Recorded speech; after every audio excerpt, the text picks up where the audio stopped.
Judge, the suspect was just identified, and it was given to Fox News, but he's not been arrested yet. Well, what's interesting about this, and besides the tragedy and the horror of it all, you've got a 3-month-old baby who's, in a stroller on a summer night in what was once the safest big city in the United States. Or the mother is just shot dead, execution style. It's a domestic violence homicide. It has all the earmarks of it. The mother had been beaten when she was pregnant and 6 months pregnant. Okay, and domestic violence increases in intensity and frequency as time goes on. So anyone who knows that woman knows that if he's going to beat her 6 months pregnant, he's going to really take care of her when she's not pregnant. She called the police. She went to court.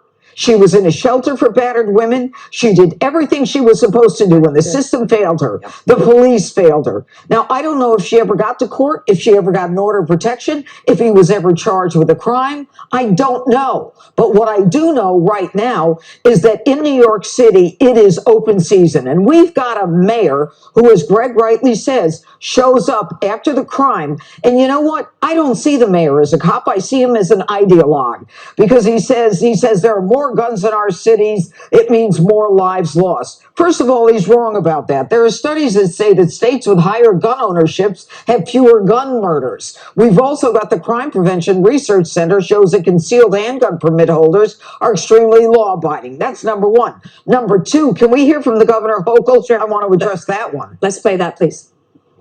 Do you have the numbers to show that it's the concealed carry permit holders that are committing crimes?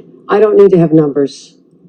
I don't have to have a data point to say that this is going to make. All I know is I have a responsibility to the people of the state to have sensible gun safety laws.